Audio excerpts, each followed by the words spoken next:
Hi, everyone. Thank you so much for joining us this afternoon for our ongoing series on the future of entertainment. Today, I'm very excited to welcome you to a conversation with Elon Joi Washington, founder of Black Film Allegiance and a development manager for Monkeypaw Productions. Elon is a screenwriter and community organizer with a passion for providing visibility for underrepresented voices. She studied English, film, and media at the University of Florida, film and television at Savannah College of Art and Design, and received her MFA in screenwriting from the New York Film Academy. She's the founder of Black Film Allegiance, a virtual platform promoting collaboration and creative opportunity for up-and-coming filmmakers. Elon also works at Monkeypaw Productions in the role of development manager, where she addresses current and upcoming projects. And our moderator today is Maria Warith-Wade, one of our Peter Stark Producing Program MFA candidates. She's a multi-hyphenate Black filmmaker from Richmond, Virginia. Maria was an integrated marketing strategist and event producer for Viacom Media Networks, launching marketing campaigns across their music and entertainment brands. Maria launched Brooklyn Park Productions to cultivate stories of the unheard through artistic and thought-provoking content across film and digital platforms. At BPP, she is producing a social impact documentary that tackles the legacy of redlining and how it prevails in the capital of the Confederacy, Richmond, Virginia. So I just want to quickly say that for anyone out there that wants to ask a question, please put it in the Q&A box. And when we open this up for audience questions, we will invite individual students to come over to our side as panelists, turn on your video and ask your question live. So just remember that, and I'll also make a quick announcement of that when we get to that point. But please virtually welcome Elon Washington and Maria Warith-Wade. Elon, thank you so much for coming. How are you, by the way? Well as can be at this time. How are you?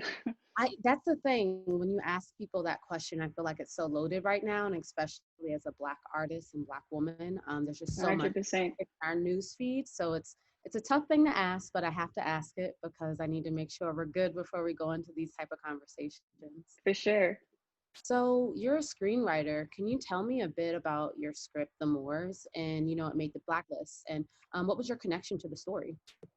Yeah, so actually I made an account on the Blacklist, and it's cool because it allows you to kind of put your creative statement on there.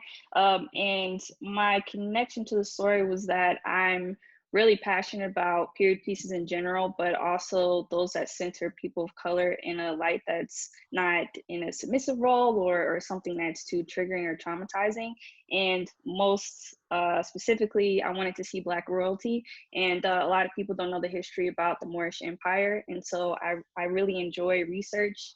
And also, in the time that I wrote it, it was during the time where the horrible Muslim ban situation that took place a few years ago. And so I wanted to do a story where it was the roles were reversed and you were following a Christian protagonist that was in a Muslim dominant space. So I really enjoyed working on that. And I think it's been probably my work that I've been most proud of up until this point. Awesome. Yeah, I saw it and I was blown away by it just because I was actually grown up in a Christian and Muslim household.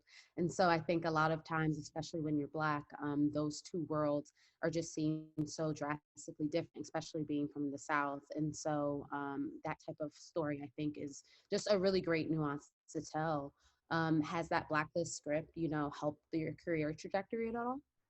Yeah, so I mentioned the profile because actually I think having the profile itself has been most advantageous because you get to highlight your creative purpose. And when you look up a person's name, it just has it on there. So I encourage anyone to make an account on there because you're able to do that. And that's been helpful because even when I'm taking a meeting that's about something else, like say it's for Black Film Agents or for Monkeypaw for that matter, if people look at my name before a meeting, they'll kind of know the full spectrum of things that I'm into. So I enjoy that. But that's been what's been most beneficial is that even when I'm not in a meeting focusing on that, conversation still comes up organically and I get to talk about that too. Dope. And so can you tell us a bit more about your role at Monkeypaw, your day-to-day, and, how did you really get an opportunity there? For sure. So there's a short version and a long version. I'll try to keep it short. So my role there, I well, actually, I should say how I got there first, because it'll sort of inform my role. So I used to intern at the Mission Entertainment, and at the end of it, Trevor Wall, shout out to Trevor, gives the opportunity to take a meeting with anyone you might be interested in. And I really appreciated that opportunity. And I knew sort of in general what I was into, but didn't know specifically what my next step should be. And this is when I was still getting ready to finish my grad program in 2018. So he was like, the best thing I can tell you is to be specific with your goals. And so just pinpoint what creative you're most interested in and circulate things around that. So I was like, okay, Jordan Peele. And he was like, okay, cool. I think that we know somebody over there. So I was like, okay. And just kind of was waiting, fingers crossed. And he connected me with the assistant to the president at the time. And we were supposed to just have a lunch. And it ended up, she asked me to come into office because she couldn't make it out that day. So I was like, oh, gladly. And I saw that there were two other ladies there, young ladies, and noticed that, okay, they look like they might be interns. I wasn't sure if they had a program or not, but I thought that I'd ask. And so it went from kind of a general Q&A conversation, her asking me like what I wrote in school, which was cool. And then it being like, hey, so about this internship program. So because those two ladies were actually getting promoted at the time, they did have a space and they were looking for people. So it worked out. And so maybe, let's see, just a few months after I had graduated is when they brought me on as an intern. And then I got promoted to the development coordinator and then to development manager. So the reason that I kind of do that backstory first is because the company's only been around for a few years. And so as they sort of raised me, as this was my first industry job, we also kind of grew up together in a sense because we're constantly evolving. So when I first started, there were maybe, we've doubled since I first started. And so because of that, I've seen the ebbs and flows of what development has looked like for us. And I know firsthand sort of the internal workings of the system. And that's how I initially got promoted, was that I was like, okay, you know what? I think I can find some creative ways to organize the way that we're tracking projects or what have you. And that's how I started working in the coordinator space, and then moved to management capacity when I started being more involved in our weekly development meetings. So my role now involves being involved in those weekly meetings, determining what all we read in on, and and just in general supporting project points and execs for all the projects that we're doing. So say they're looking for staffing for a particular project and they want us to read in on particular individuals to see if they're great candidates and they want more eyes on it, then we'll redirect it to our development meetings. Got it. That's really dope. And I mean, I think that, to say it humbly, Monkeypaw is one of the dopest, production houses in entertainment right now. And so how has that experience just been for you as a young creative and being able to be in front of such riveting content at the moment? It's been incredible. I'm really fans of both the work and the people, and that's made it rewarding because it's very familial there. And so it's been something that's cultivated growth both for me and really for all of us. Like I said, it's been like we've grown together, both in industry and in our respective spaces, because like you said, with Get Out being what everyone knew us for, and then having so many things that were kind of being developed when I first got there, it was just exciting. And so it's been cool to see like now the outcomes of all the work that was being done when I first started. So it's been rewarding, educational, enlightening, and it's been exciting too to just meet different people through that collaborative space. No, that's amazing. And how has things been since COVID in the office? I mean, I'm assuming that you all are working from home, but then you released Lovecraft Country at the same time. So what has that experience been like, as kind of going to a digital work model for Monkeypaw? It's been interesting. And I know that, us and everyone else, we've been forced to adjust in this time. It's become the new norm. Yes, we do work from home now, and more or less it's been business as usual, but we were fortunate for it to kind of happen during a gap where we'd already filmed Lovecraft, of course, and so we're able to release that and see the outcome of that, and everything else was still in early stages of development. So I think that, again, just like everyone else in the industry, we're just waiting on pins and needles to see what the future will be in terms of production, and so I think 2021 will be a really clarifying year in that regard. but Yeah. it's been Fingers interesting. So fingers crossed. I have my own production for USC that I'm just like, Lord, please just clear all the COVID. Exactly. Yeah. And I know Um, some people have been working around like early COVID regulation adjustment mandates for a set that some people have been doing independent projects with that I've heard about, but it's still so early. It's interesting to watch it evolve. So exactly. It's crazy. But because I used to work at MTV, I even have friends who are preparing for the VMAs right now. And oh just the man, multiple tests that they've been going into the VMA weekend, I'm just like, I'm very happy I'm not dealing with that. yeah, Um, yeah. So speaking into your, more personal life and what you do with the Black Film Allegiance, how did you come to create that? What made you want to foster more Black spaces in Hollywood? Yeah, so as you could tell from my bio with all the different schools that I went to and stuff like that, I moved around a lot. And so when I first came here, I noticed that the Black community specifically was pretty spread apart, especially creatively. And although I was at New York Film Academy, I had friends at AFI and USC and other schools that were doing great work, but it didn't seem like they knew other people at other programs. But I was like, oh my gosh, you would work so well with this person. So it started off as just the interest to want to create a space where people could collab with each other and just be familiar with people in general, in the same space or in the same class entering the industry together. But now it's evolved so greatly. Well, part of it too has also been extending access to information, kind of removing the access barrier in general in terms of getting questions answered. And so as I've been, working at Monkeypaw and through the creative things that I've done, I've been able to answer questions to the best of my ability. And whatever I don't know, I have access to people that do know the answer. And so we'll answer any general questions that people contact us with through our DMs or through our website. And we also answer questions through our panels.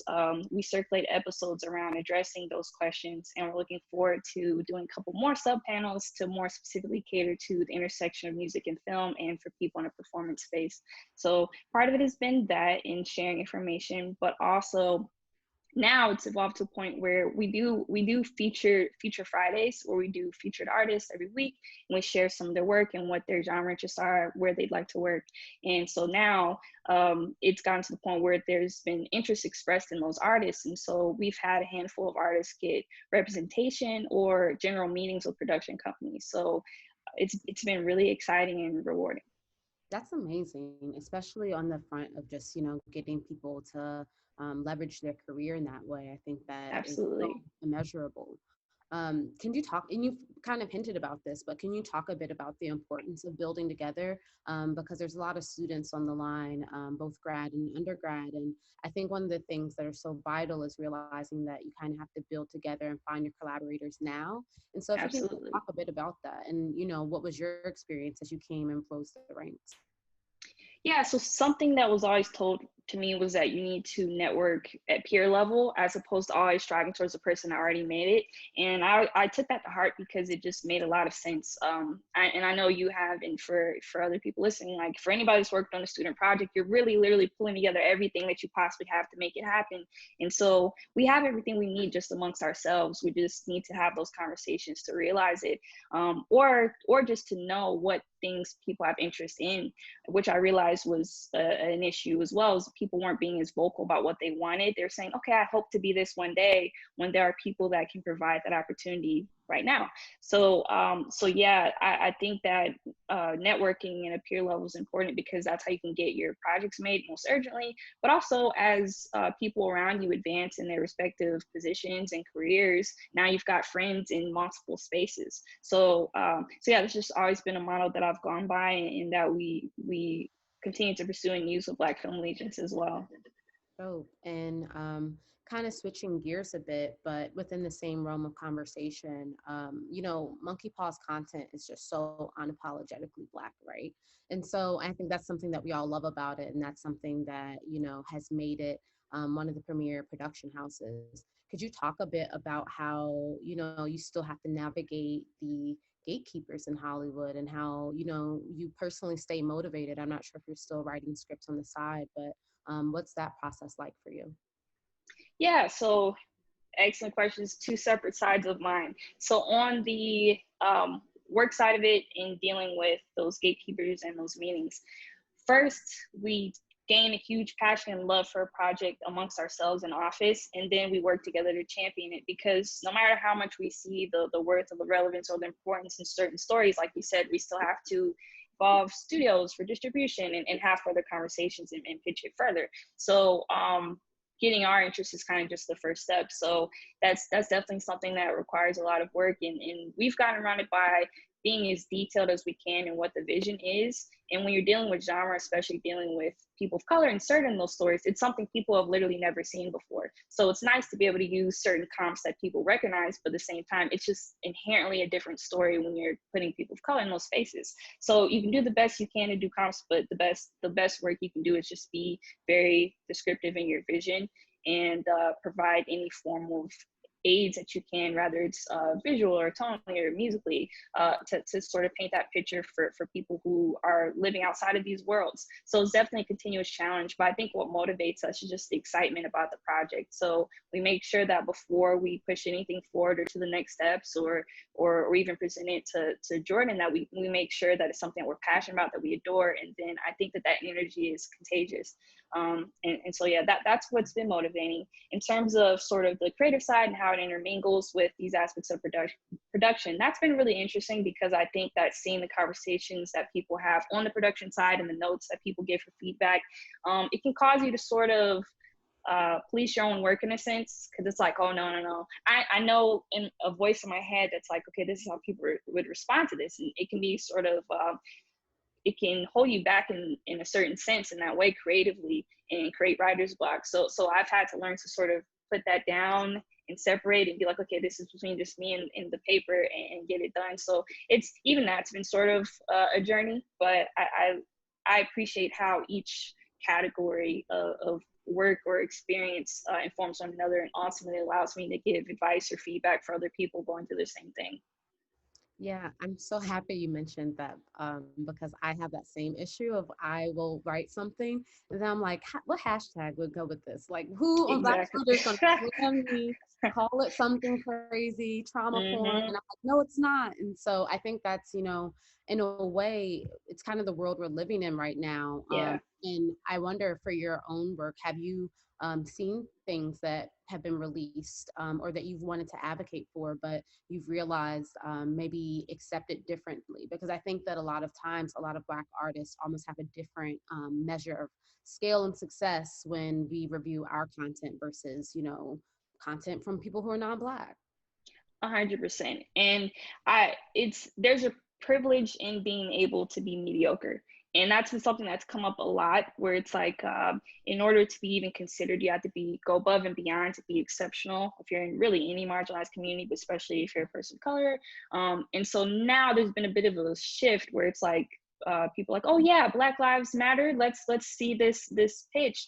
But at the same time, I'm actually on the opposite end of the spectrum now, where I just feel like, as opposed to just filling a quota or checking something off and being like, okay, cool, this could sell, or people be interested in this, I think it's important to maintain the bar too, where it's like, okay, yes, it is a Black creative, but what makes you interested about the story? Because sometimes people want to share ideas with me with that alone being the highlight. I'm like, okay, but I also still expect a certain level of greatness even amongst ourselves, of course. And so yeah, I found myself now advocating for that. But still, absolutely, there's space for all things. And even though we're a genre-centered company, I still find value in the classic rom-com too, because they all matter. but yeah, it's been interesting in that sense for sure. And it's hard not to think about what the outcome or potential backlash for something would be. And I've definitely had to defend or advocate on behalf of Black creatives' work that maybe the larger market didn't understand. I'm like, okay, but if you understood what that experience is like, you would see why this in itself is radical. Or like, for instance, with Pose, I found myself telling people, for you, there wasn't enough like conflict or tragedy, but like, that's the point. Like, getting to have peace and joy is radical when you're a trans person of color, but a Black trans person of color also. So yeah, definitely. No, that's such a thing, because I feel like so many times especially as a Black creator, it's always like, what are the stakes? What are the stakes? And it's like, well, what was the stakes in Friends? Like, I love Friends, no shade, no tea. I do like the show, but it's like, I feel like so often people don't realize that literally being a Black person in that space is the stake, right? And so um, Exactly. I just, one day we'll get there, or we just get more people in the room that look like us. Um, Exactly. I really like that you started talking about Black Lives Matter because it transitions to the next piece. And, I think that a lot of producers, showrunners, and writers have been very vocal about, the issues in Hollywood. And I think that now we're living in a time where we've unfortunately had to have multiple slayings of Black death publicly for people to now say, oh, let's, have a new initiative to get more Black people in. Have you seen changes in the industry? And if so, do you think they'll be tangible moving forward? So yes and no to the changes part. I have seen people make more of a visible effort in being inclusive. However, it's the continuous issue of having to deal with just painting a situation brown. So same thing you have to deal with narratively, where it's like, okay, but the skeleton for the story was from a white lens, and now you're just inserting people of color arbitrarily. It's the same could be said for staffing purposes. If you're not creating a space that's inclusive or thinking about ways that those creatives can be heard, it's still a systemic problem. And so yes, I've seen efforts just again to check off a box, but I don't think that it implies any effort for true change in that regard. And so in terms of it being long lasting, without those greater systemic changes being enforced, I don't see it being long lasting. Even now, I'm cautious when people advertise some form of progress in that way, because I'd like to hear from the people that work there, and hear what those creatives' experiences are. And continuously, I'm always reading what's going on Deadline, because there's constantly new news and information about what's been effective, what's not, and why. So yeah, I definitely think that there's a lot more work that needs to be done, but it has to be done by challenging the existing systems and empowering those voices of color that enter the space to be able to create true change, and creating a opportunity for them to advance, which is also an issue. The glass ceiling exists in multiple realms, and that's definitely one of them.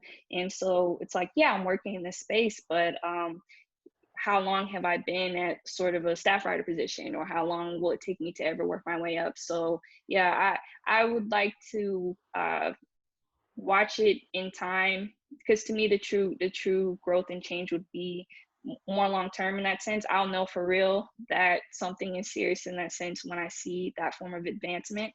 But I'm not exactly holding my breath, not to sound pessimistic, but I've just seen a lot of sort of lip service in that way, or inserting people because it looks good for a headline, but not because they have the intention to change internally. So I definitely, when people ask me about it, I suggest that they create a change in that type of way as a system, as opposed to just solely looking at hiring. Got it. And, while we're on this conversation, so many of us have been either protesting or going to demonstrations or going to riots, and so many different ways of being active right now with, everything that is going on.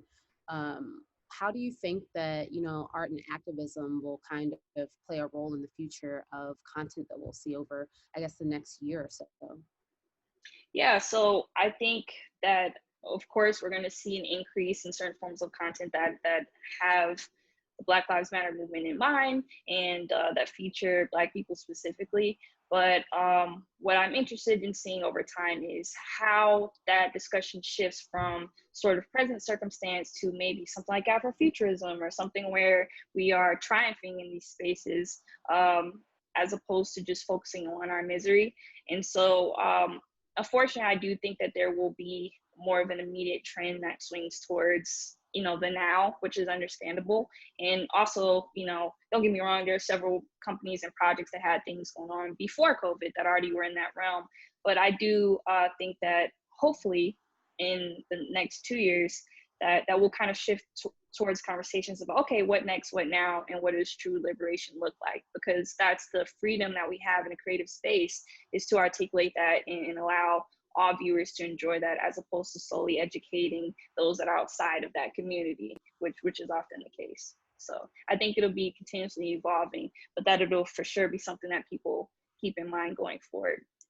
Yeah, I think, that intersection is interesting because it's like why I want us to be more socially aware of things. It's like that doesn't just mean throwing this black girl character with an afro and like it's a show Right. about nothing to do with activism, but yet she's just the one riled up. Let's throw a protest because a lot of shows did that, especially after like the Baltimore uprisings and stuff. And it was just like, you can have a rom-com, but then you randomly just throw in this character, just be like, oh, we talked about Black Lives Matter, check the box. And so I really Exactly. hope to see true equity in, representation and not just lip service in that way. Um, before COVID hit, a lot of people said that we were kind of in a Black Hollywood renaissance. And they said that because the emergence of so much Black content, your production company, Issa Rae, Tracy Oliver, Macro, like we're seeing so much content, but we're still not the majority, right? How do you see Monkeypaw as a pillar in this renaissance?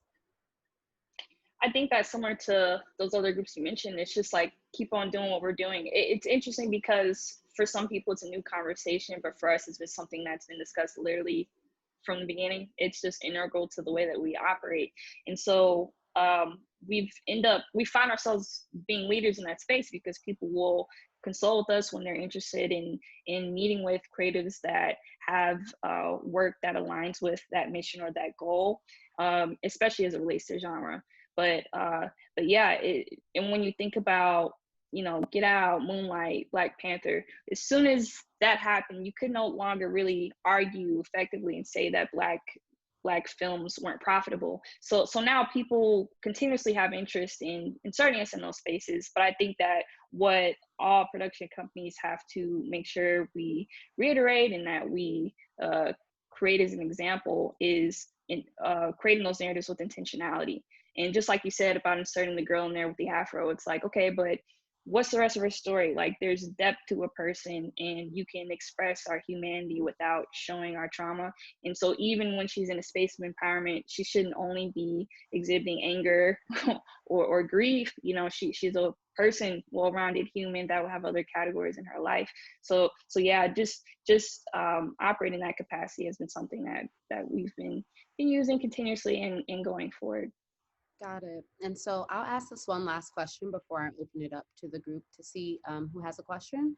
But, what's some advice for your younger self? And I know we're not super old, but like, what is some advice that you could have for, maybe when you were in undergrad or even in grad school? Because I do think that some of that is just really tangible things that we often reflect on once we, reach a certain part in our career.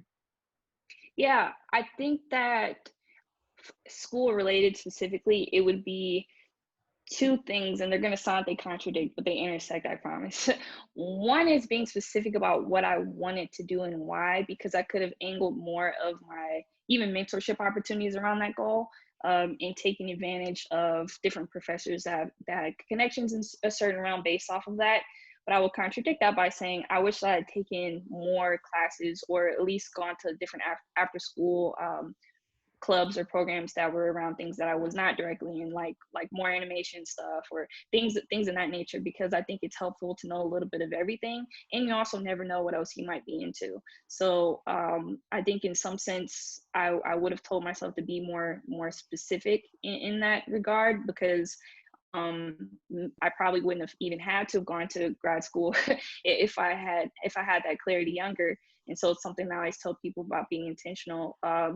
But at the same time, again, like I said, allowing yourself to be open to other forms of opportunity or experience, because that's how you meet people. Where it's like, you might not do something, but you'll be like, oh, I know an animator that I met at this random club after school that might be able to help on this project XYZ. So it's helpful, just in terms of networking at peer level. Awesome. Well, thank you so much. This conversation has been really good. I'm going to open it up to the group. Alex, do you want to? Yeah. Okay. So let me welcome over Capena Baptista, and just give me a second to make that happen.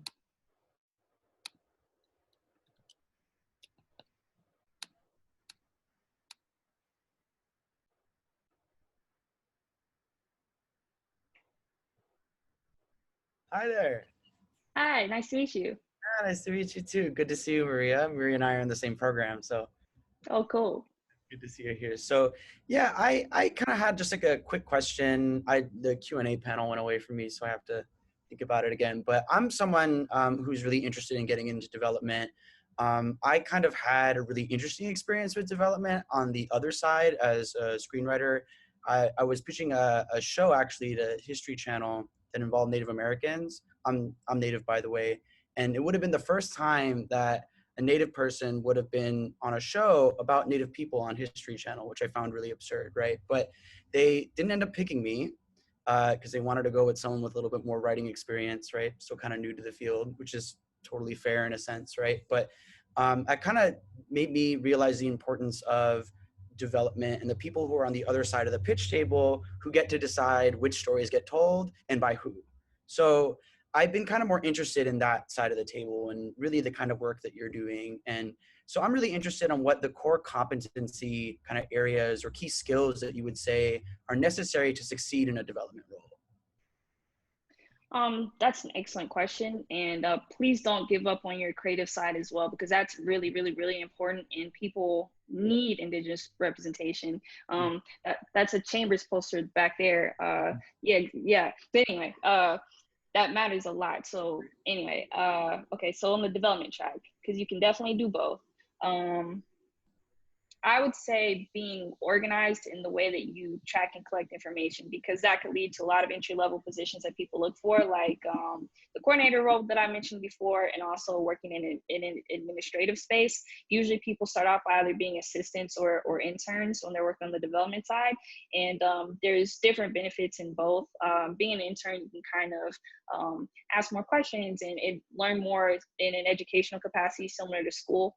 And versus being assistant, you can listen in on the meetings that different execs are having, which is also extremely beneficial in terms of hearing how deals are made or budget conversations or how people are selected for projects. And I do think that's helpful in kind of learning the system so that you can find ways to infiltrate it, I guess.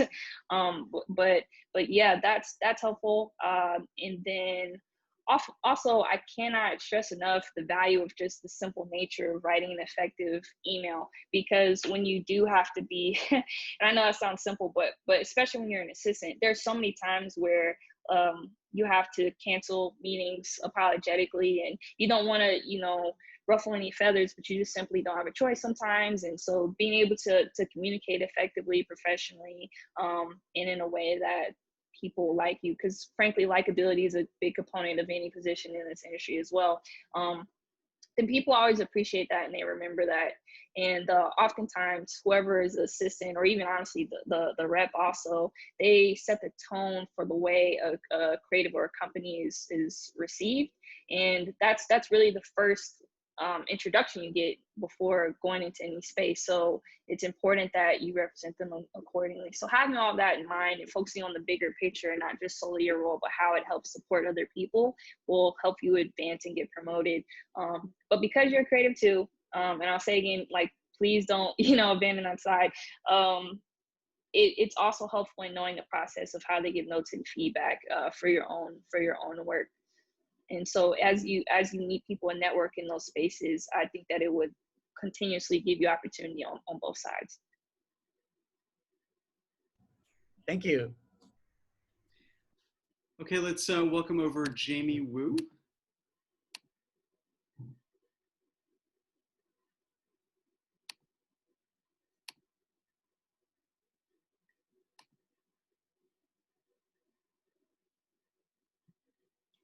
Oh, we're not getting your audio, Jamie. It says that you're unmuted, though. Can you hear me now? Yes. Okay, great. Well, thanks so much for putting this on. This has been so wonderful. I had a really quick question just for you about your trajectory. So it sounds like you, based on just your story, that you were an intern first in 2018, and then now you're a development manager. And so for me, that's like, wow, that's an incredible rise very quickly. I have friends and myself have been an assistant for, a couple of years and know people who have had that challenge and that struggle making the jump from being an intern or being an assistant to a coordinator to a manager. And I'm wondering if you could tell me about your experience with that and maybe some of the strategies you implemented to make that rise quickly. So thank you for that question. It's nice to meet you. So a couple things that were a little bit specific to just my experience at Monkeypaw was that, like I said, we were half the size when I first started, and we just grew exponentially. So in that happening, it just allowed for the opportunity for promotional spaces just because of the growth. And so because I was there earlier, I was able to, and I think this part can be applied to anywhere, I was able to learn this current system and think about ways that we could help improve it, and place or align myself in a way where I could pitch ideas to help improve that, and then leverage myself into another position title. So that may look differently in different spaces, especially depending on the size of the company. And again, that was starting from an internship side. So again, similar to what I was saying before, I got to ask questions and stuff like that, and get kind of pinpoint where those gaps were. But in the assistant side of it, I think that rather it's through learning probably the same exact thing I said, but following through the executive. So seeing what areas could be helpful or beneficial to assist that person and in what capacity, because if your goal is to be a development exec at wherever company you're assisting at, then if they trust you, they enjoy working with you, and they enjoy your sensibilities, then they would have interest in staffing you. So if you have an opportunity, depending on the capacity or what relationship it is you have with the exec, to talk about some of your likes and dislikes or areas for growth in a way that doesn't like intrude or anything like that, but can give an opportunity to show the you in the situation and what you enjoy. I've seen my coworkers that started as assistants get promoted in that way, and now as execs, they're trusted in their roles and in that capacity because they worked with the president, they assisted him, and they have a bond and a trust created in that way, but also they understand how the system works and how the flow of development works at the company. So I think it's a mix between learning the space, understanding the executive you work for, and thinking about how you could insert yourself into their existing system. And just quickly, would you say then it might be even more worthwhile to start at like a production company that is really small, that is kind of like relatively unknown because you're there from the beginning and have more room for growth, or to go to a more established place like a, or a studio or whatever, where it's a bigger name, but maybe you're a smaller fish in the pond? I'm just curious what your thoughts are on that. So of course I'm going to be biased because of my experience with this, but like I found it to be beneficial just because of, like you said, the trajectory. I don't personally feel like I could have done the same thing at a larger company, but what I could have gained at a larger company is just kind of gaining other experience going in that I could use to inform this position.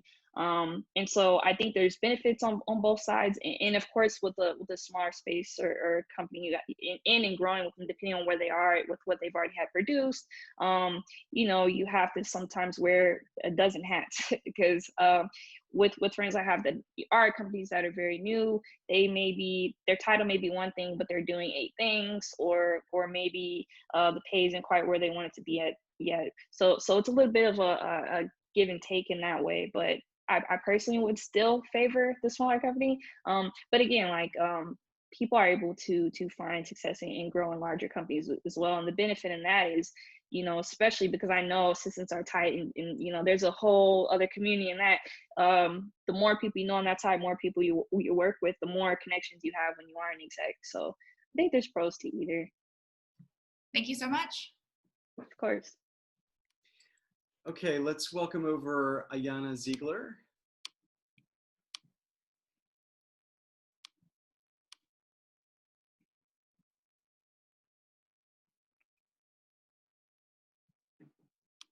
Hey, Ayana, you need to unmute, sorry. Oh, thank you. I was definitely just talking.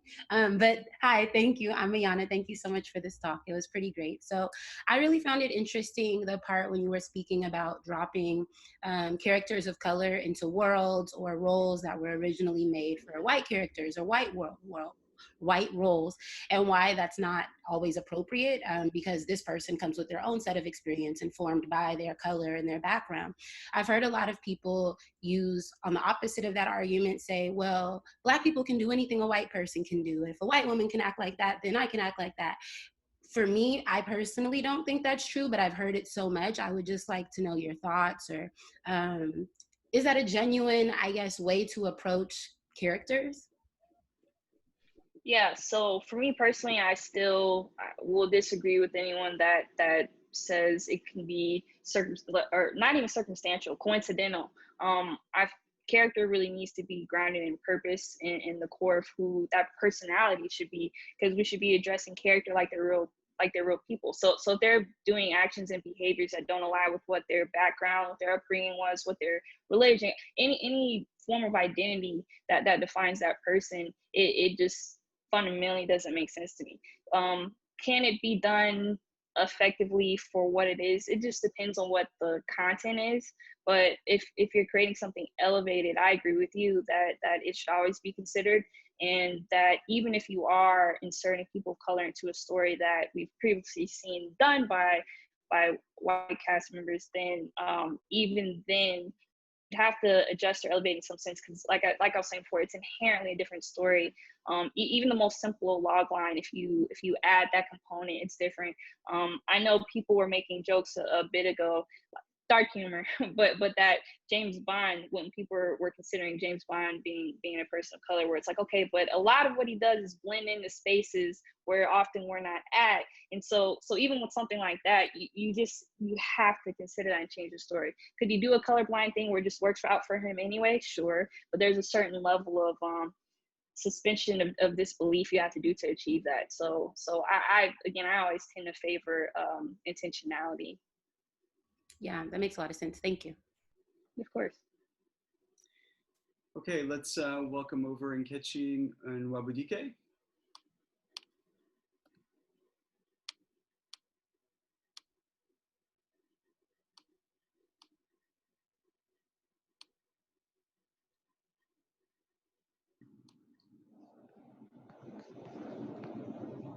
Yes. Hi. Thank you for putting this together. My question is about international goals and content. So a lot of times people talk about how movies with Black casts don't travel and things like that. So I'm really wondering, now that there seems to be not a resurgence, but there seems to be more interest in Black stories. It's really a two-part question. Is there any plans for sort of marketing this more internationally than is normal? And my second question is collaborations with producers and directors and storytellers from like international markets, not just your traditional European and Australian markets, but places that are underrepresented, like Africa, for example. Yeah, absolutely.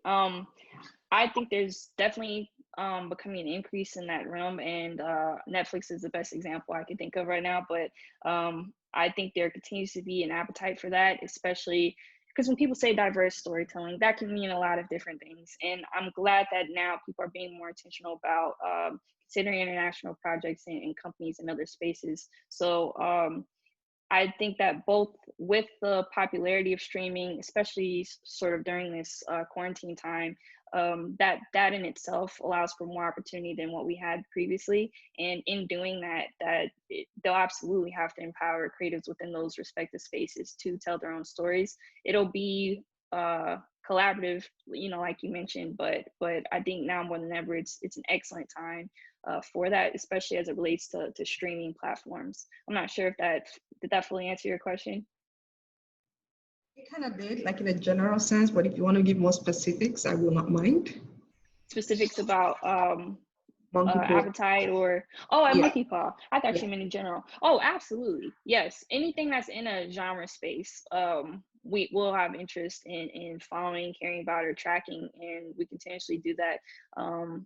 Sorry, I didn't realize even that specifically, but no, absolutely. And I think for any, like I said, intentionality is a big thing. So if there is a nuanced point of view informed by that perspective from another country, then I think that it would interests us even more in some ways, especially if it can be reflective of something that we're lacking, not doing, not addressing, or ignoring in America. But more than anything, if it's a marginalized community that's involved in a genre space, then we're interested. Thank you very much. Of course. Okay, let's welcome over Jamer Kaur.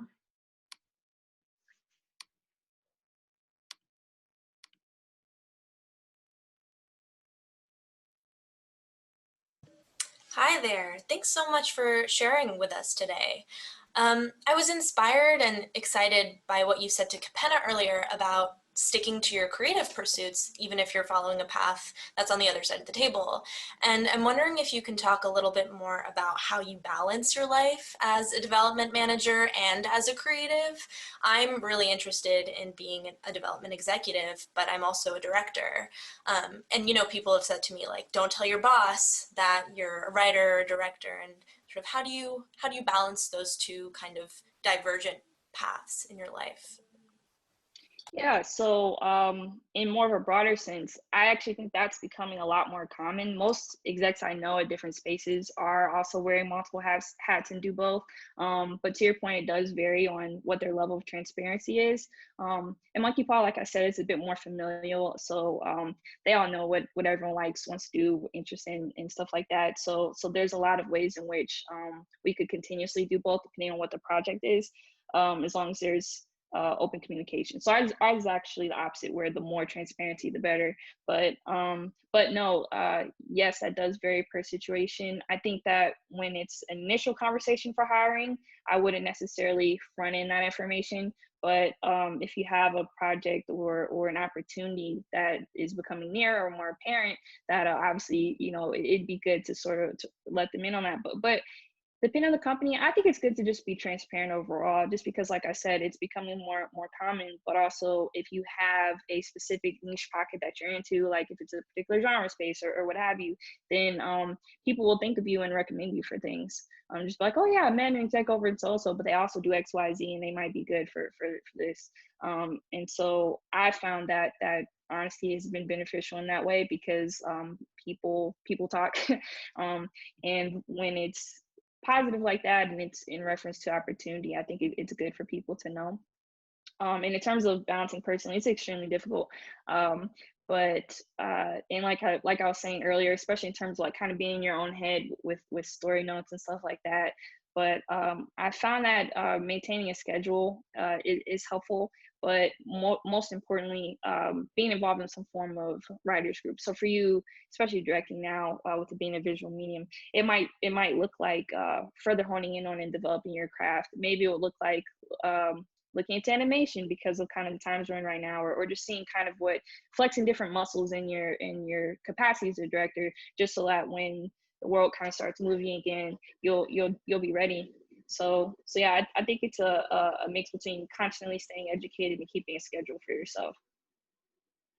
Thanks so much. Very helpful. No problem. Okay, let's welcome over Kendra Mitchell.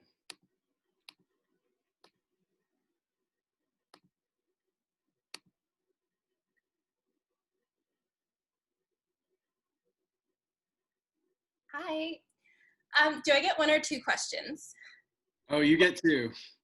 Two? Go for it. Okay.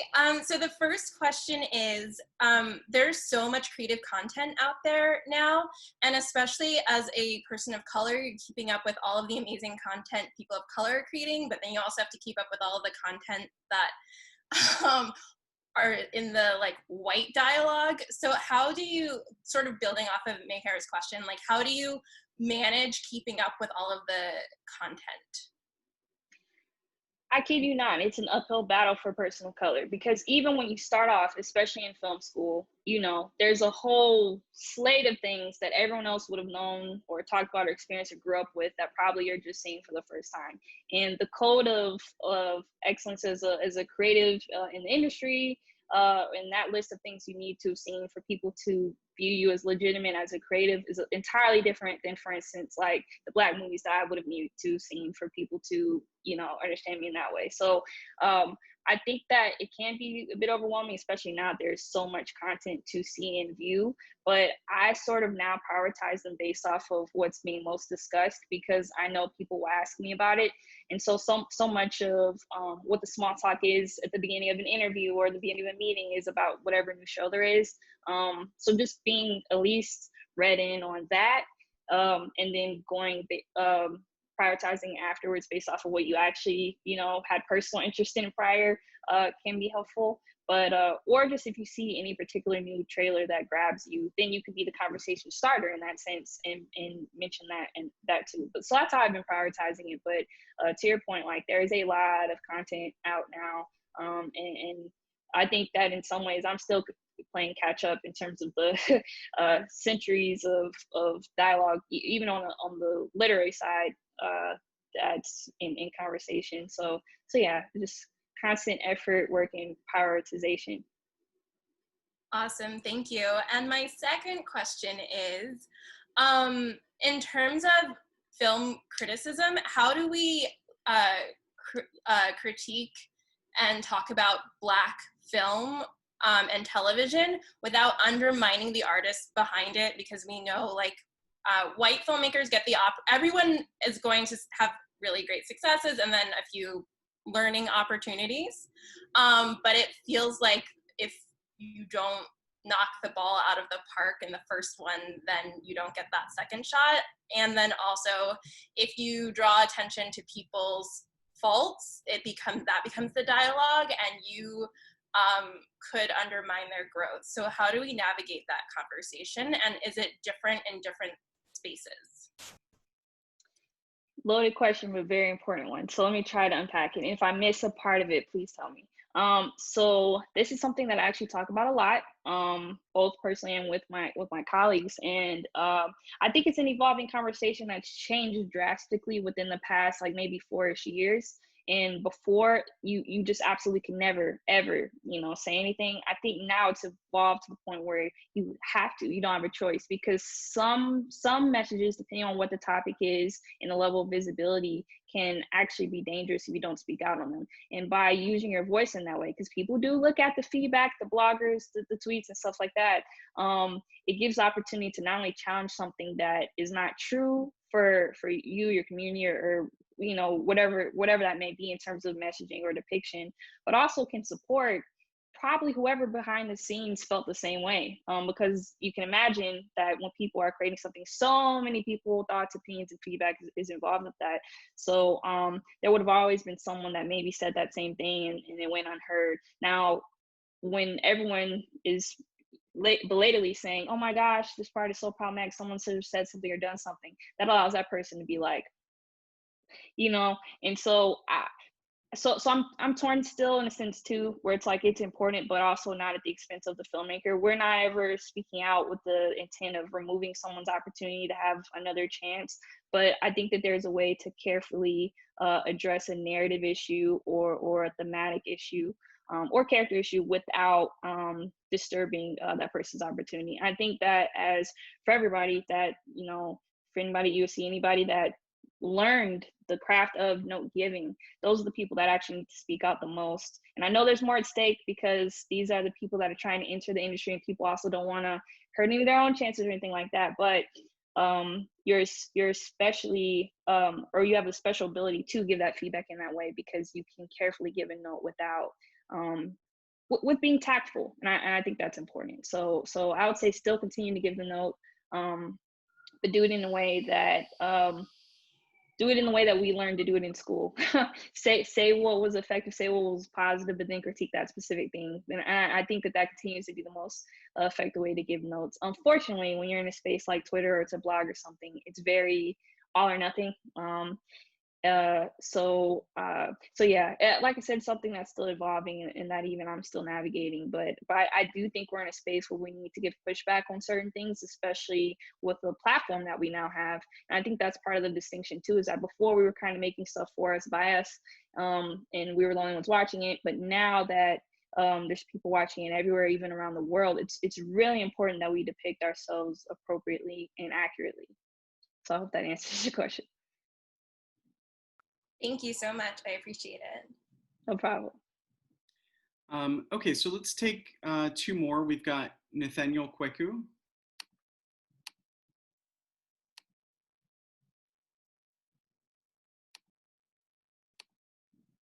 Can you guys hear me there? Hello? Yes. Hey, thanks so much for your time. It's been incredible. I'm a USC alum, getting ready to start a master's in African Studies at UCLA, and I have I'm gonna try to get into. I'm gonna try. First question, in terms of genre, how do you guys define genre at Monkeypaw? Because I've seen it defined so many different ways. And what is Monkeypaw exploring in terms of genre? Okay, thank you for asking that.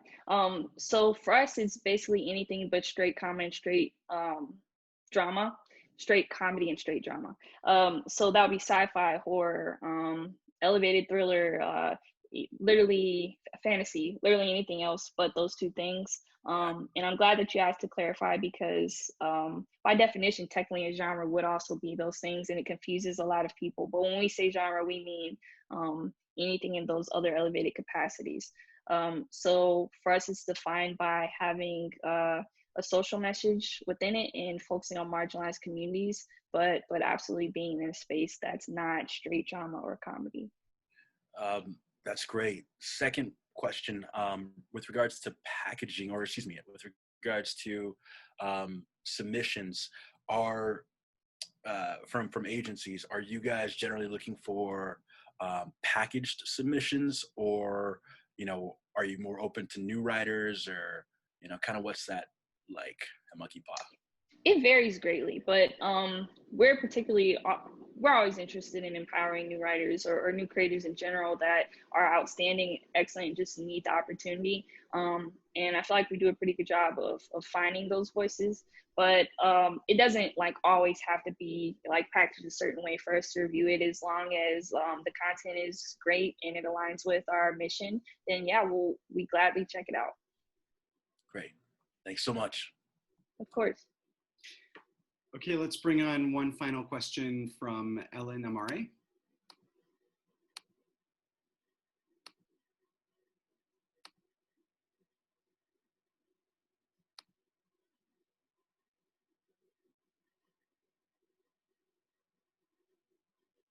Ellen, we have you on our panelist side in case you've got your mic available.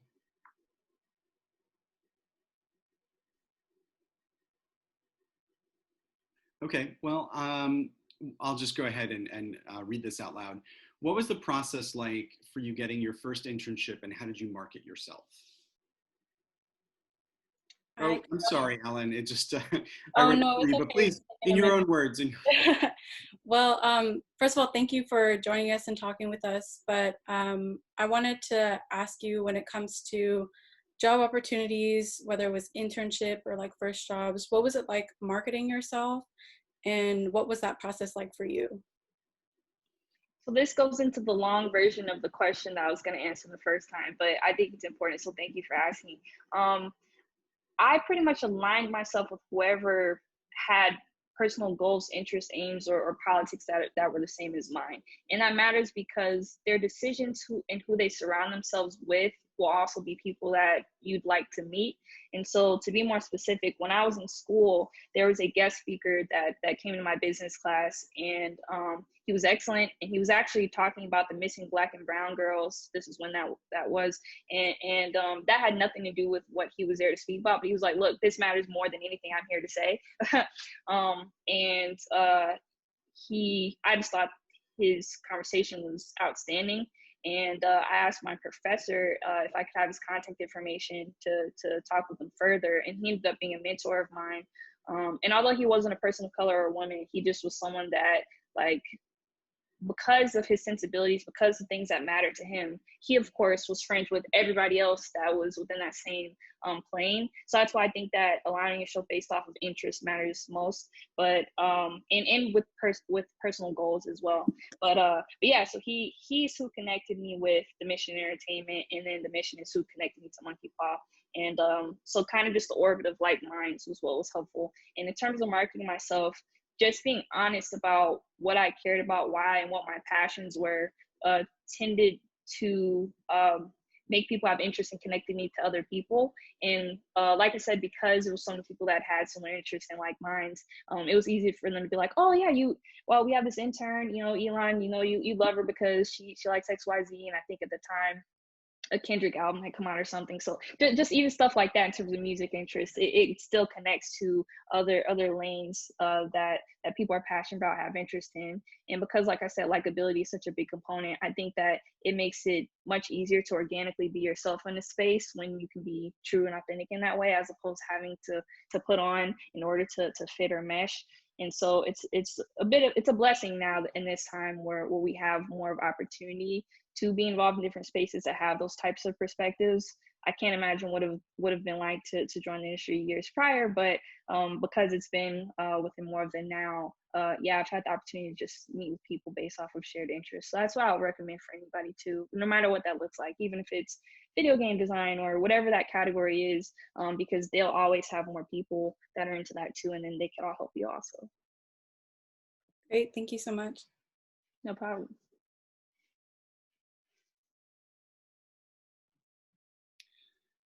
Well, I just wanted to jump in because I know that you, Elon, have a very busy rest of your day. And I just really wanted to thank you for taking all of this time. And thank you, Maria, for doing such an amazing job hosting this conversation. I'll let Maria have the last word, but it's really fantastic to be able to share your experience with our students. Thank you, Alex. This has been great. And thank you so much for coming. I'm only laughing because saying Maria have the last word reminds me of something my grandmother would say. So thank you, Elon. This has been a great conversation, and I can't wait to stay in touch and, hopefully be able to figure out some ways that we can bring you back to campus. Oh, I would love to. Thank you guys so much for having me. Thank you. Take care. Bye.